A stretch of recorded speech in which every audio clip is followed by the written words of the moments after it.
Para la Iglesia Bíblica de la Gracia Los Ángeles, es una bendición poder compartir esta serie de videos del seminario La Iglesia que Dios quiere. En esta ocasión, el pastor Marcos Peña de la Iglesia Bíblica del Señor Jesucristo de República Dominicana nos compartirá sobre el tema Dios quiere una iglesia agradecida y gozosa. Esperamos que este mensaje sea de edificación para tu vida. Queremos tratar el tema de la iglesia que Dios quiere. Es una iglesia que evita el pecado de la queja. Es una iglesia gozosa, es una iglesia agradecida. Pero sobre todo es una iglesia que no se queja. Y yo quiero que nosotros vayamos a una porción del Antiguo Testamento. Nosotros somos el pueblo de Dios del nuevo pacto. Israel era el pueblo de Dios del antiguo pacto. Así que lo que nosotros vemos aquí, el corazón del hombre es el mismo. Así que vamos a encontrar una plena correspondencia. La porción que voy a leer es un poquito larga, el pasaje que voy a leer. Pero creo que al mismo tiempo también es muy claro. Me refiero a Números capítulo 11, versículos 1 al 23 y luego versículos 31 al 35. Dice: y el pueblo comenzó a quejarse en la adversidad a oídos del Señor. Y cuando el Señor lo oyó, se encendió su ira. Y el fuego del Señor ardió entre ellos y consumió un extremo del campamento. Entonces clamó el pueblo a Moisés, y Moisés oró al Señor, y el fuego se apagó. Y se le dio a aquel lugar el nombre de Tabera, porque el fuego del Señor había ardido entre ellos. Y el populacho que estaba entre ellos tenía un deseo insaciable. Y también los hijos de Israel volvieron a llorar y dijeron: ¿quién nos dará carne para comer? Nos acordamos del pescado que comíamos gratis en Egipto, de los pepinos, de los melones, los puerros, las cebollas y los ajos. Pero ahora no tenemos apetito. Nada hay para nuestros ojos excepto este maná. Y el maná era como una semilla de cilantro y su aspecto como el del bedelio. El pueblo iba, lo recogía y lo molía entre dos piedras de molino, o lo machacaba en el mortero y lo hervía en el cardero y hacía tortas con él. Y tenía el sabor de tortas cocidas con aceite. Cuando el rocío caía en el campamento por la noche, con él caía el maná. Y Moisés oyó llorar al pueblo por sus familias, cada uno a la puerta de su tienda. Y la ira del Señor se encendió en gran manera y a Moisés no le agradó.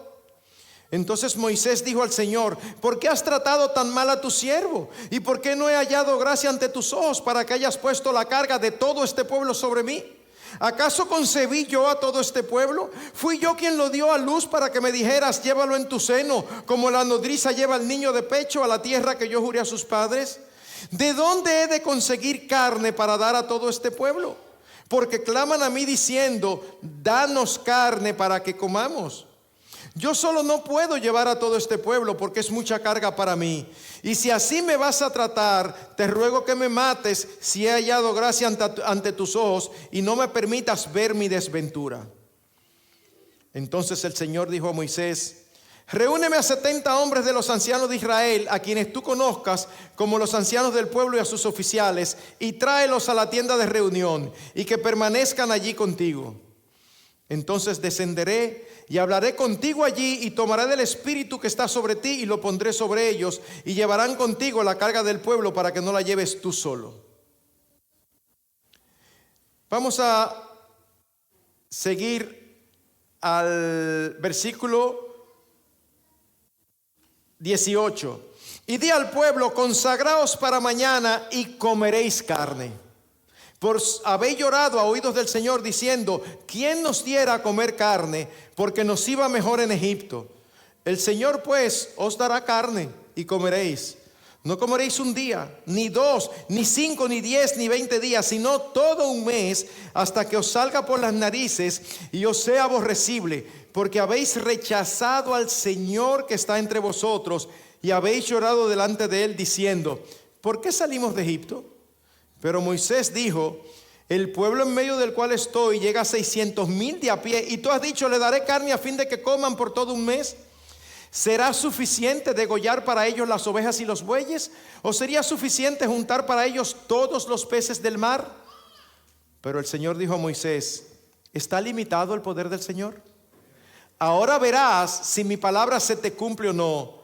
Y salió de parte del Señor un viento que trajo codornices desde el mar, y las dejó caer junto al campamento, como un día de camino de este lado y un día de camino del otro lado, por todo alrededor del campamento, y como 2 codos de espesor sobre la superficie de la tierra. Y el pueblo estuvo levantado todo el día, toda la noche y todo el día siguiente, y recogieron las codornices. El que recogió menos recogió 10 homeres, y las tendieron para sí por todos los alrededores del campamento. Pero mientras la carne estaba aún entre sus dientes, antes que la masticaran, la ira del Señor se encendió contra el pueblo, y el Señor hirió al pueblo con una plaga muy mala. Por eso llamaron a aquel lugar Kibrot Ataaba, porque allí sepultaron a los que habían sido codiciosos. Y de Kibrot Ataaba el pueblo partió para Haserot y permaneció en Haserot. En esta porción se están relatando realmente 2 eventos diferentes que ocurrieron durante la peregrinación de Israel en el desierto. Sin embargo, los 2 tienen un denominador común: la actitud de murmuración o queja del pueblo contra Dios por sus circunstancias, y por lo tanto la queja ante Dios. Y Dios deja establecido muy claramente que esa queja, esa murmuración es un pecado delante de sus ojos. Así que lo que nosotros queremos contestar ahora: ¿por qué la murmuración y la queja es considerado un pecado delante de Dios? Y lo primero que queremos ver, que la queja es un pecado porque es una manifestación de inconformidad, desacuerdo y rebeldía hacia la dirección y voluntad expresa de Dios. Dios dice claramente: por aquí y así. Y nosotros queremos que sea por otro lado y de otra manera, y entonces nos quejamos. Pastor, ¿pero de dónde saca usted eso? Leamos Números 11:1. Dice: y el pueblo comenzó a quejarse en la adversidad a oídos del Señor. Pregunta: ¿y de qué era que el pueblo se quejaba en ese primer evento?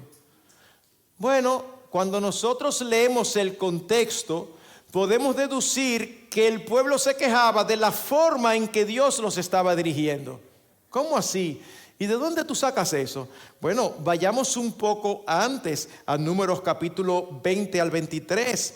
Dice: y sucedía que cuando la nube permanecía algunos días sobre el tabernáculo, según la orden del Señor, permanecían acampados, y según la orden del Señor, partían. Y cuando la nube permanecía desde el atardecer hasta la mañana, cuando la nube se levantaba por la mañana, ellos partían. Y si permanecía durante el día y durante la noche, cuando la nube se levantaba, ellos partían. En otras palabras, ellos no sabían cuándo iban a partir y cuándo iban a caminar, a descansar, a reposar. Pero Dios se lo manifestaba claramente. Lo único que Dios no le mandaba un programa. Mira el programa esta semana. No. Dios le dijo claramente: ustedes nada más tienen que estar atentos. La nube se levanta de encima del tabernáculo. Vamos todo el mundo preparando que vamos a caminar. La nube se detuvo. Hora de detenerse. Eso era. Y dice más adelante: así partieron desde el monte del Señor 3 días de camino, y el arca del pacto del Señor iba delante de ellos por los 3 días, buscándoles un lugar seguro donde descansar. Y la nube del Señor iba sobre ellos de día desde que partieron del campamento. Y sucedía que cuando el arca se ponía en marcha, Moisés decía: levántate, oh Señor, y sean dispersados tus enemigos y huyan de tu presencia los que te aborrecen. Y cuando el arca descansaba, Moisés decía: vuelve, oh Señor, a los millares de Israel.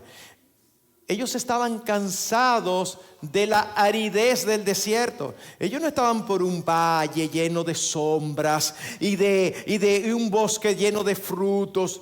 No, ellos estaban trasladándose en pleno desierto. Y no entendían el sistema de avance. A veces acampaban por poco tiempo, pero otros acampaban por días o hasta meses enteros. Ahora déjenme hacer una pregunta retórica. Y una pregunta retórica es una pregunta donde uno sabe de antemano la respuesta, pero es para ponerlos a pensar. Como pueblo de Dios, ¿acaso no queremos que la voluntad de Dios se exprese en nuestras vidas? Esa no es una de las cosas que más como creyentes nosotros quisiéramos, que el Señor nos expresara claramente la voluntad con respecto a qué hacer en el futuro, dónde trabajar, con quién casarnos, dónde vivir. Nosotros anhelamos siempre tener una clara manifestación de la voluntad de Dios. Y pensamos que eso sería genial y que nosotros seríamos otro tipo de creyentes si fuera así. Eso era lo que pasaba día a día con ellos. No había dudas. Ellos no tenían duda de la voluntad de Dios. Ellos estaban seguros de cuándo Dios mandaba partir y cuándo no. Sin embargo, a pesar de eso, aunque era clarísima la voluntad de Dios, ellos se quejaron. Pastor, pero la verdad que estos israelitas no eran fáciles. ¿Y quién te hace pensar que tú y yo somos diferentes? Somos iguales. Ante cualquier situación que viene a nuestras vidas que nosotros consideramos incómoda o desagradable o que no entendemos en qué nos beneficia, ¿qué hacemos? Nos quejamos.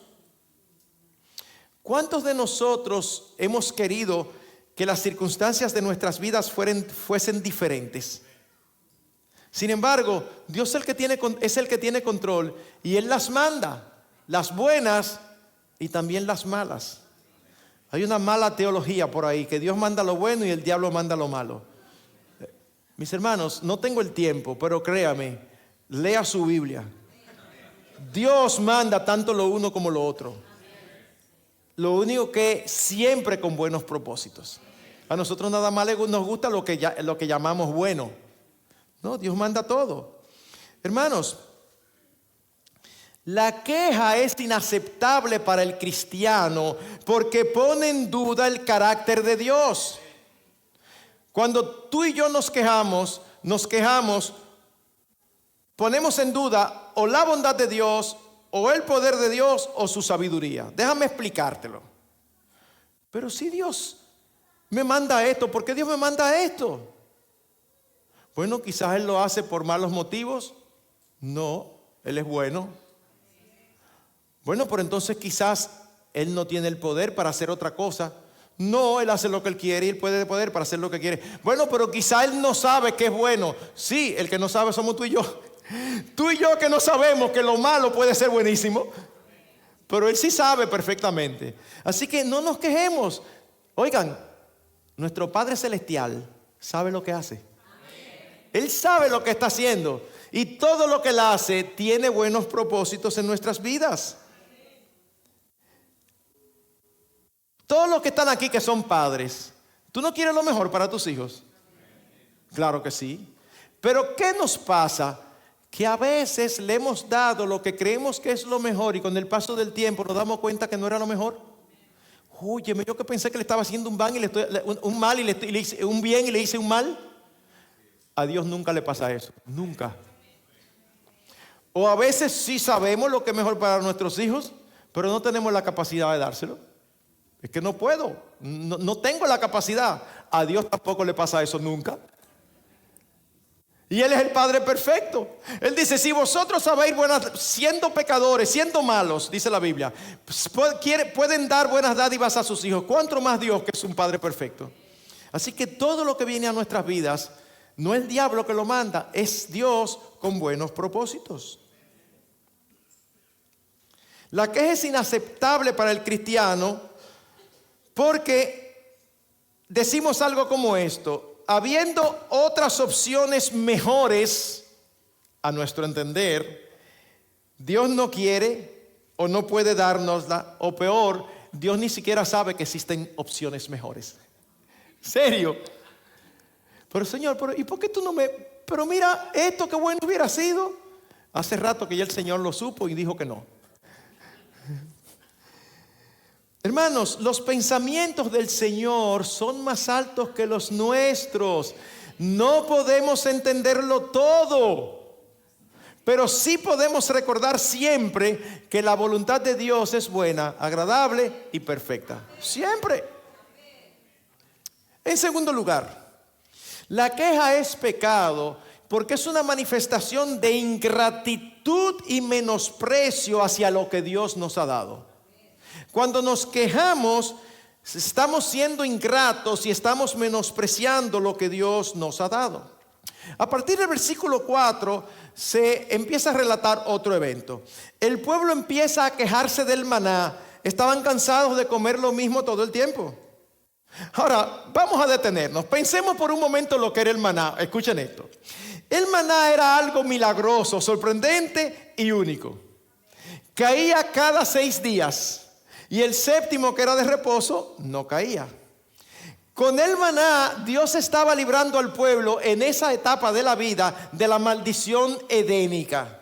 Con el sudor de tu frente vivirás y comerás. ¿Qué sudor? Nada más había que levantarse y coger el maná. Pero era genial. El que desconfiaba de Dios y quería guardar para 2 días, se le podría. El maná nada más duraba 1 día, excepto el del séptimo día, que duraba 2. El del séptimo día, y yo estoy seguro que si tú lo mirabas, no decía fecha de vencimiento. No, yo estoy seguro que se veía igual que los otros, pero duraba más. ¿Por qué? Porque Dios dijo que en el séptimo día no lo iba a mandar para recordarles a ellos que es el día de reposo. Cuando nosotros vamos al Salmo 78, versículos 24 y 25, oigan cómo se describe el maná. Dice que el maná era comida del cielo, pan de ángeles. Y en los tiempos del Señor Jesucristo, los judíos se gloriaban de ser la única nación en todo el mundo que recibió de Dios pan del cielo. ¿Me están entendiendo? O sea, era algo espectacular. Pero el pueblo llegó a menospreciarlo. Oigan lo que dice: nada hay para nosotros excepto este maná. Oye, ¿cómo que este maná? Y con eso no solamente menospreciaban el don, sino también al dador del don. Por eso es que versículo 20 dice: porque habéis rechazado al Señor que está entre vosotros. El rechazo del maná era también un rechazo del Señor.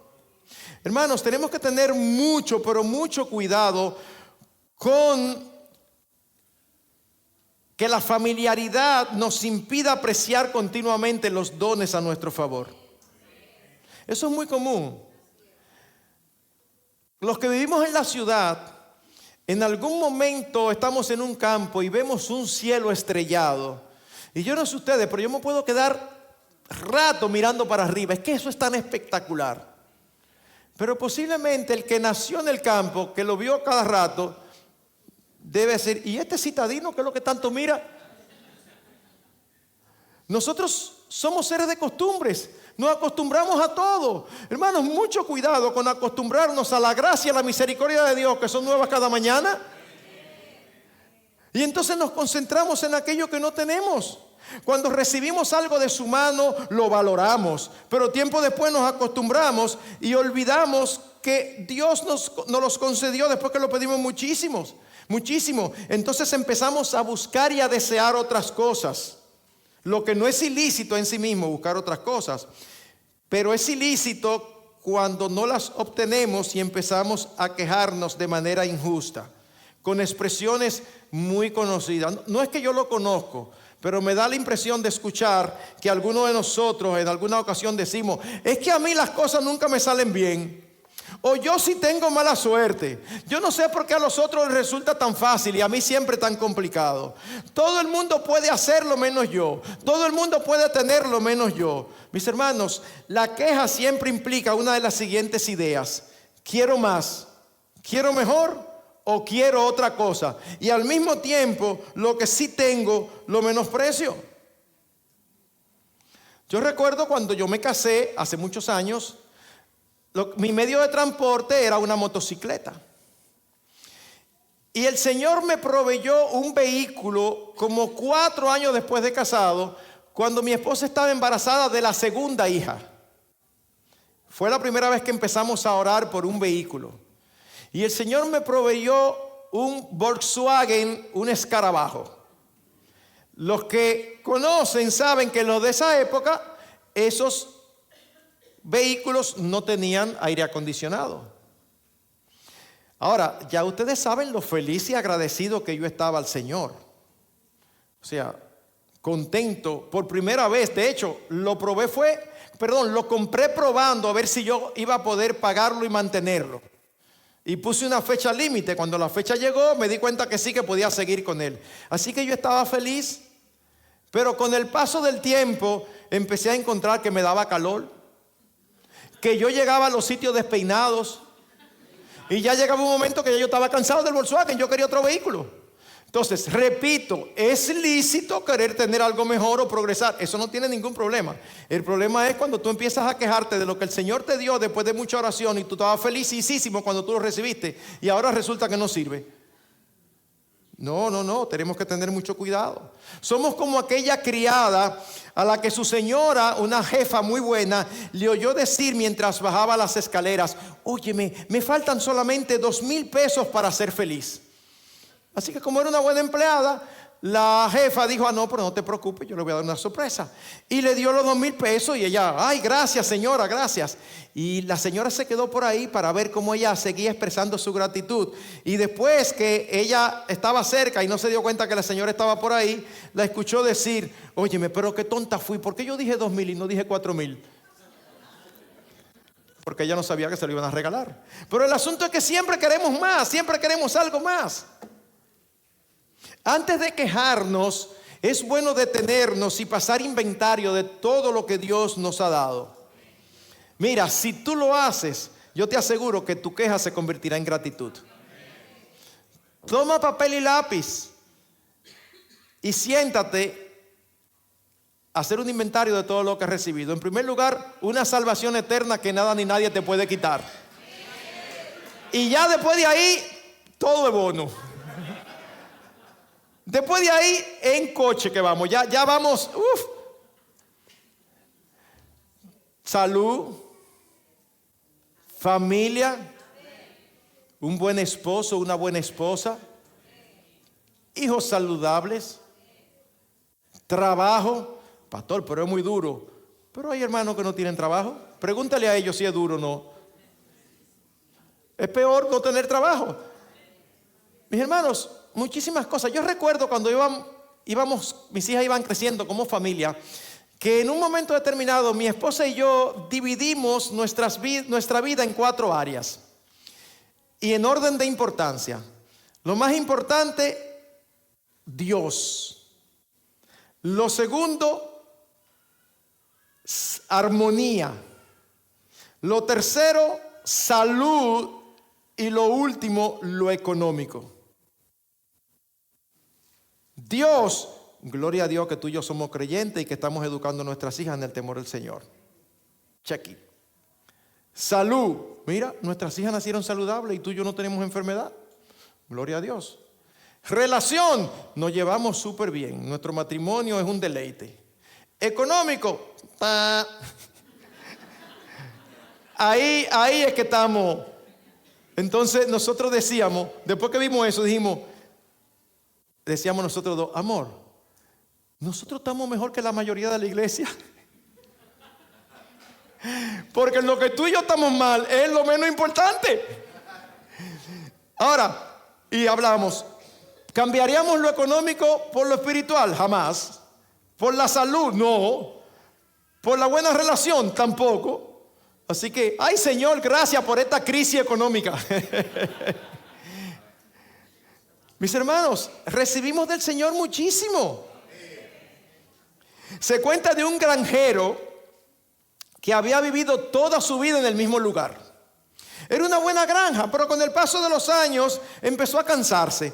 Él anhelaba algo diferente, un cambio. Así que se encontró a sí mismo que cada día encontraba una nueva razón para criticar algo de su finca. Así que decidió venderla y se puso en contacto con un vendedor de bienes raíces. El vendedor de bienes raíces le dijo: voy a escribir un anuncio para publicarlo, y antes de publicarlo se lo voy a traer para que usted me lo pruebe. Sí. Así que el vendedor se le apareció con el anuncio y él lo leyó para aprobarlo.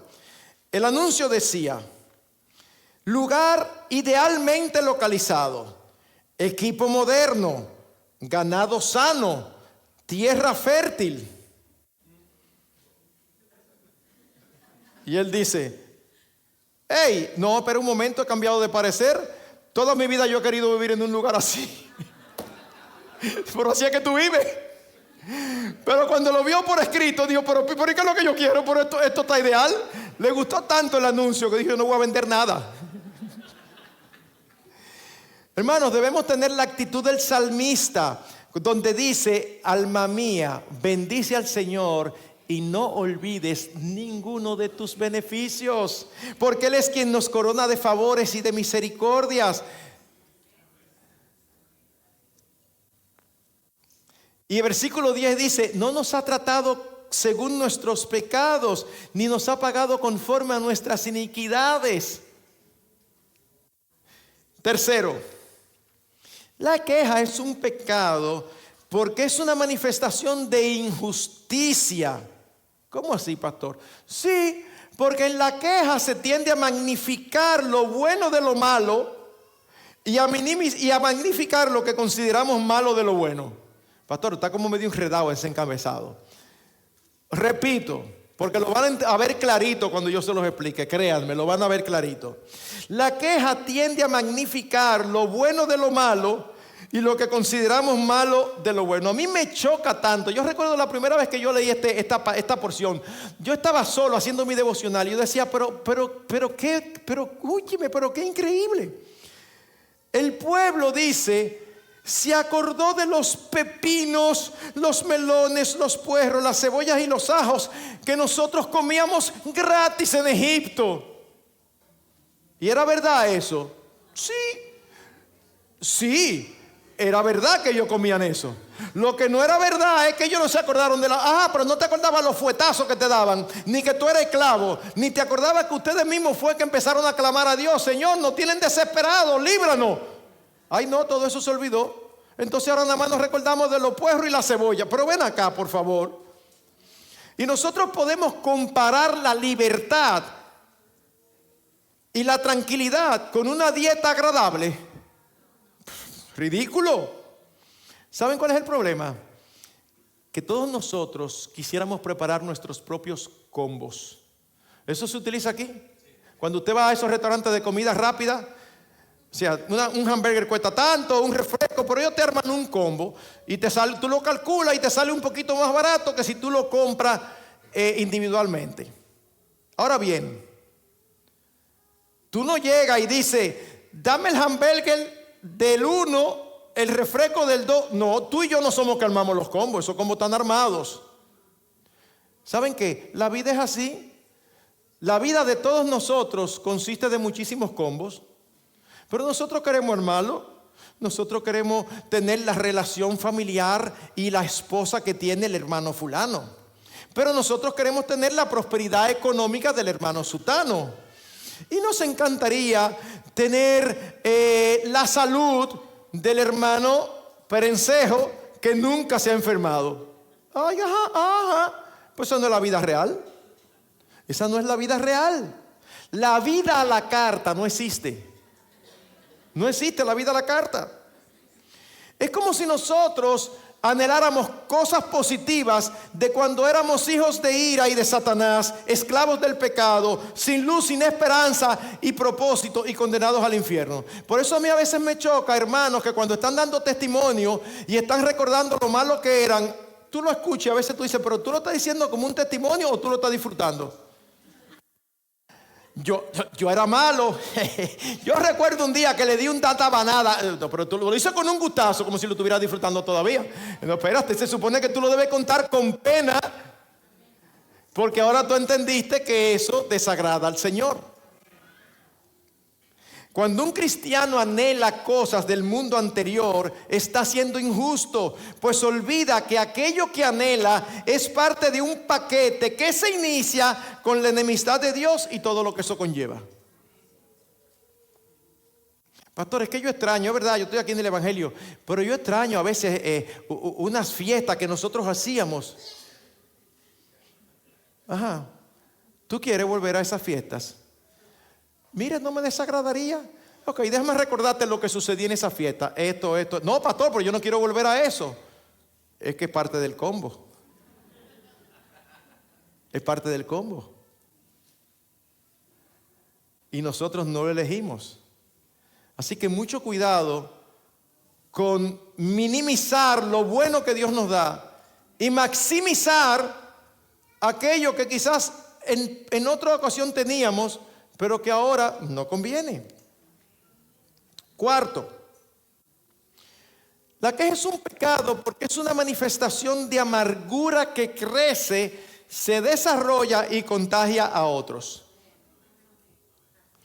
Según el versículo 4, parece que la queja empezó por los extranjeros y luego se contagió a los judíos hasta llegar a contagiar al mismo Moisés.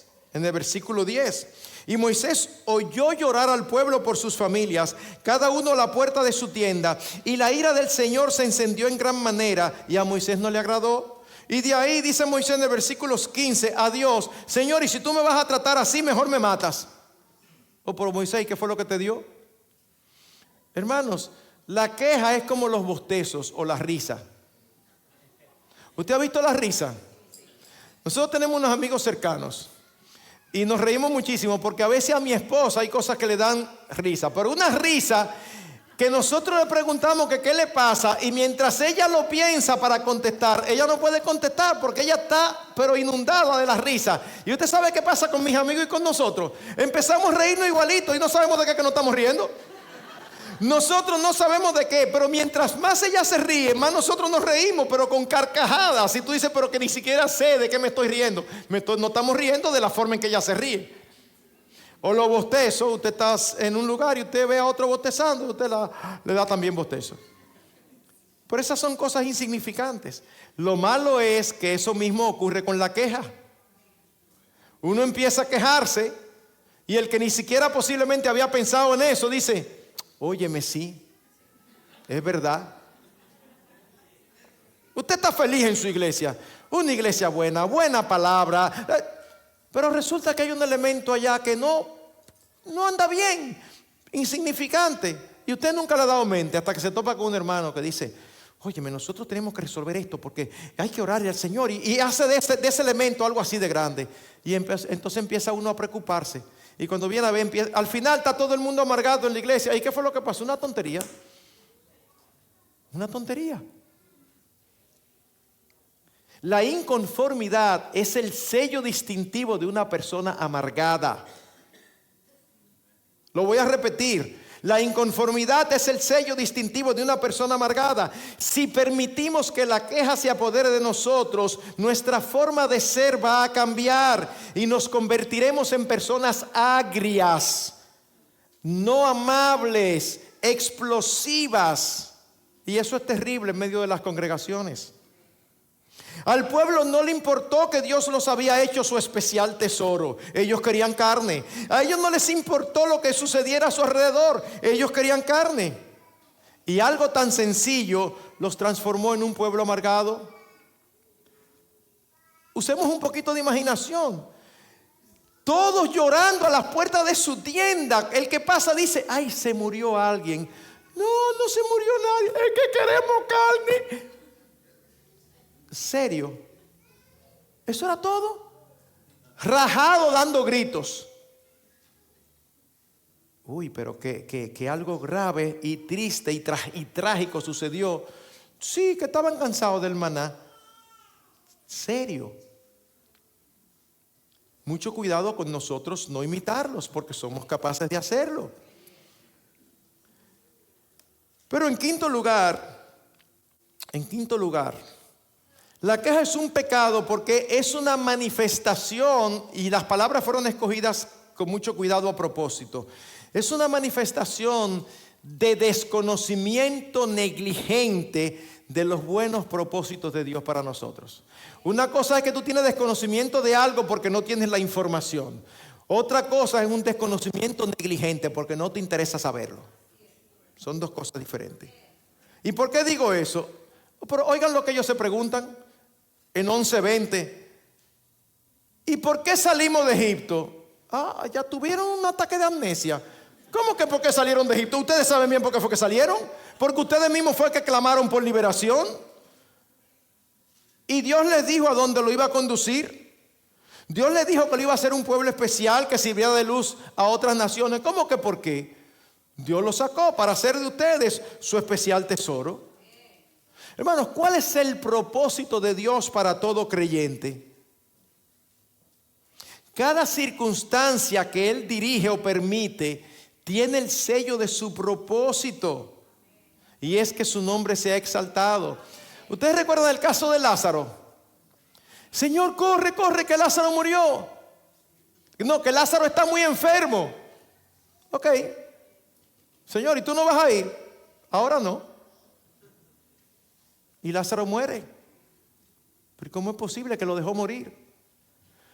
Y él dice, tranquilo, que esto no es para muerte, es para que las obras de Dios sean manifestadas y Dios sea glorificado. Él sabía lo que él iba a hacer. Él sabía que él lo iba a resucitar. Pero mientras tanto, María y Marta, lo único que sabían es que su hermano estaba muerto. Ven, por eso es que por fe andamos, no por vista. Lo único que ellas sabían es que su hermano estaba muerto. Pero Cristo tenía otros propósitos. El caso del ciego de nacimiento. Señor, ¿y quién pecó? ¿Este o sus padres? Dice, nadie, no tiene que ver con eso. Dice Cristo, ni este ni sus padres, sino que este está ciego para que las obras de Dios se manifiesten en él. ¿Cómo? Y Dios permitió que un niño naciese ciego y llegase ciego hasta que sé yo cuántos años para él sanarlo. Sí, y eso te escandaliza. Es que lo más importante y lo más trascendente en todo el universo es que la gloria de Dios se manifiesta. Porque el centro del universo es Él, no tú ni yo. No tú ni yo, Él es el centro del universo. Y toda la historia se trata de Él, no de ti ni de mí.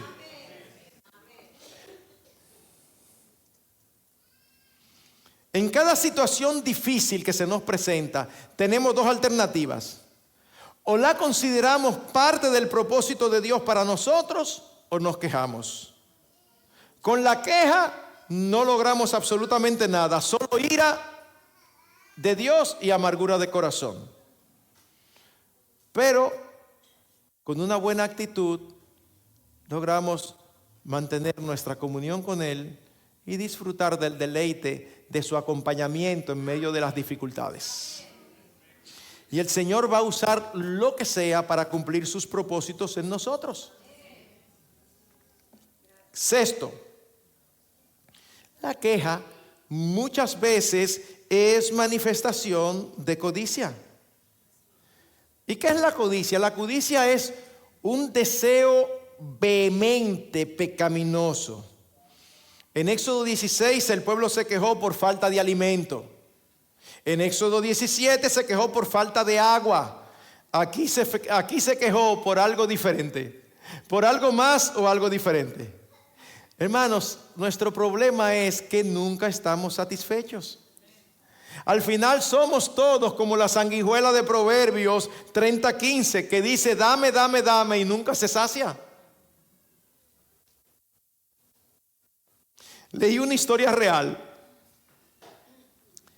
Había un hombre dado a la insatisfacción y a la queja. Y ese día tenía en su casa un invitado. Así que en un momento, mientras almorzaban, se empezó a hablar de la comida. Y tú sabes que los niños tienen ciertas ocurrencias a veces. Y sobre todo los niños son muy honestos. Así que su hija empezó a nombrar los platos favoritos de cada miembro de la familia. Y este es el plato favorito de este, y este es el plato favorito. Y cuando llegó el turno de su padre se adelantó y le preguntó, queriendo ser muy simpático: mi amor, ¿y a mí cuál es el plato que más me gusta? Y ella con mucha naturalidad dijo: bueno, papá, a ti normalmente te gusta lo que en aquel momento no tenemos. Los niños lo dicen todo, Ellos no tienen filtro, pero muchas veces son muy honestos, brutalmente honestos. Así que permítanme concluir, mis hermanos. No permitamos que ninguna situación particular socave nuestra condición espiritual, nuestra comunión con Dios y nos destruya emocionalmente. Porque la queja solamente nos acarrea dificultades, nos impide disfrutar de lo que sí tenemos, nos quita el gozo y puede acarrear juicio de Dios sobre nuestras vidas. Juicio aún manifestado en darnos lo que queremos para luego mostrarnos su ira. Dios le dio carne y cuando estaba en sus bocas le mandó una plaga. Por eso alguien dijo: la mitad de nuestros problemas nos vienen por querer las cosas a nuestra manera y la otra mitad viene por conseguirlo. Cuando conseguimos las cosas a nuestra manera. Por eso decía un autor: en todo lo que el hombre hace sin Dios fracasará miserablemente o triunfará más miserablemente aún. No debemos querer conseguir nada sin el apoyo de Dios. No seamos tan insensatos como fue el pueblo de Israel cuando se le dijo: mira, esa decisión va a caer sobre usted y sobre sus hijos. Sí, que caiga. Porque nosotros conocemos la historia posterior. Con Dios no se juega. Hay que tener cuidado. Y para Dios la ingratitud es un pecado grave. De hecho, en Romanos capítulo 1, esas distorsiones que nosotros vemos hoy, que el mundo de hoy quiere normalizar, en Romanos 1 se nos dicen que son las consecuencias lógicas de no tener en cuenta a Dios. Dice: y como ellos no tomaron tener en cuenta a Dios, ni le dieron gracia, ¿saben lo que sucedió? Lo que muchas personas quisieran hoy. Dios los entregó, Dios los soltó. Hay personas que dijeran: ay, si el Señor me suelta y me deja hacer lo que yo quiera. Tú no sabes lo que tú estás diciendo. Señor, no me suelte nunca. Una de mis oraciones comunes, y el Señor lo sabe, es: Señor, líbrame de mí mismo. Usted no se imagina la cantidad de veces que yo le digo: Señor, líbrame de mí mismo, que yo soy terrible. Y usted tiene que creerme, porque nadie me conoce a mí más que yo mismo. Créame, soy terrible. Y yo le digo al Señor: Señor, por favor, líbrame. Porque mientras más viejo me pongo, parece que la madurez me hace ver más claro mi pecado. Y al mismo tiempo me hace ser más agradecido con Dios, porque veo la grandeza de su perdón, la grandeza de su misericordia y la grandeza de su gracia. Así que, mis hermanos, nosotros tenemos razones de sobra para estar agradecidos, para estar gozosos. Bendigamos al Señor todo el tiempo por todos sus beneficios. Porque Él es bueno y para siempre son sus misericordias. Nosotros podemos comportarnos como el pueblo de Dios del antiguo pacto en estos capítulos de Números y decidir enfrentarnos contra Dios. El huevo contra la piedra. No hay forma. No hay forma de que salgamos vencedores. Y al final, la voluntad de Dios siempre va a ser hecha y Él va a ser glorificado contigo o sin ti. Así que mis hermanos, si eso va a suceder y va a llegar aquel día en que Cristo sea vindicado, no importa si tú estuviste a favor o en contra, eso va a suceder. Así que procuremos estar a favor.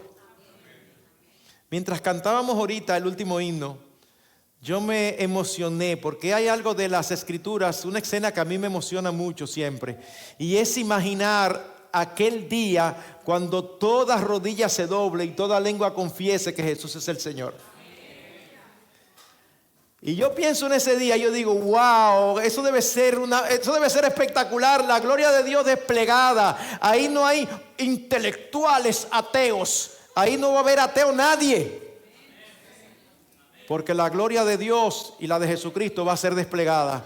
¿Y saben qué? Tú y yo vamos a estar en el equipo ganador. Señor, gracias, gloria a ti.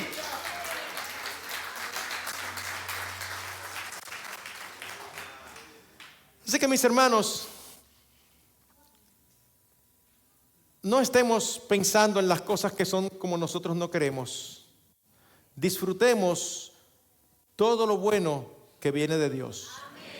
Tenemos el derecho de orar porque algunas cosas cambien. Eso no es problema.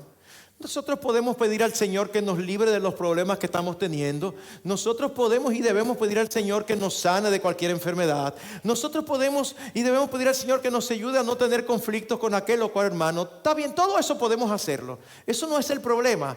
El problema es cuando se convierte eso en el centro de nuestras vidas y nosotros no podemos seguir avanzando gozosos, felices y contentos en Cristo porque tenemos esa piedra en el zapato.